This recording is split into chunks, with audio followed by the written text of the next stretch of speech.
Hello and welcome, ladies and gentlemen. My name is David. Welcome back, or I should say, welcome to my series of videos covering the tools within Adobe Acrobat itself. So I've already put together a few supplemental sort of background knowledge videos if you're interested in just learning more about the backstory of Acrobat, PDFs, things like that. But for now, we're getting to the good stuff. We're getting to the actual application itself. So this is Adobe Acrobat. Specifically, I'm working with the Pro version today.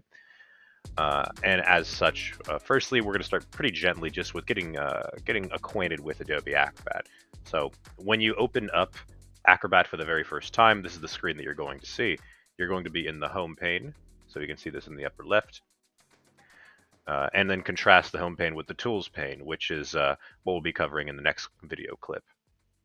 But yes, for now, we're just going to be talking about home. But home basically is the answer to the question, what file do I want to work with today? So think back to the purpose of Acrobat and what it's for. Acrobat is for modifying and making PDFs. So if you don't have a PDF, you'll want to make one with the Create tool. But assuming you already have a PDF in hand, and I mean, it's 2023, so these days we've all most likely seen a PDF or interacted with one. But and as such, with the home pane, this is basically where you select that PDF file from. But of course, even this simple question has a few choices to it. So you have a PDF. Okay, where is it? Is it on your computer? Is it in your Adobe Cloud Storage? Perhaps it's in your Adobe Acrobat signed, saved agreements. Maybe it's in non-Adobe Cloud Storage. Maybe it's just a local document. So all sorts of choices. Now, the first option up here says recent, and this is basically just a list of your documents in the order that you last closed them. So about a couple hours ago, I was working with this one, so I closed it out, and it's first in the order for me. Now, I personally, just personal opinion, not professional opinion, I really like the recent list. I find it pretty useful. But if you have some documents that you maybe don't work with too frequently, but it's absolutely critical that you don't lose track of them, that you always know where they are, that's where the starred section is for. And this is basically equivalent to starring an email in Gmail or bookmarking a favorite website in your browser. So very basic concept here. If you have a favorite document, favorite it.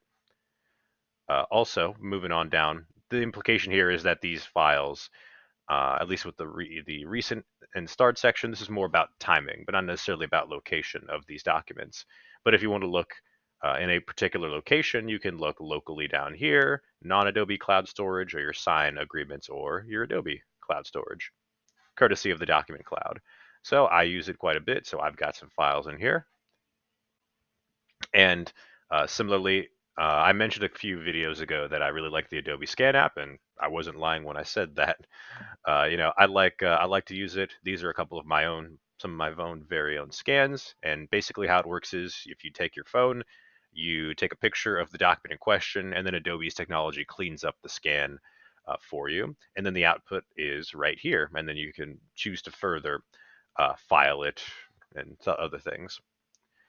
We're not going to touch upon the Acrobat sign just today, but we will touch upon the other file storage down here. My computer, or I should say your computer, doesn't really need any introduction.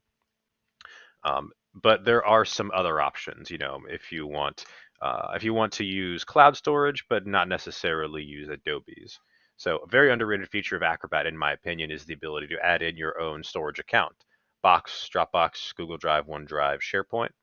So if you guys really like to use, say, OneDrive for business, you can click add and add that in, and then you'll be prompted to sign in.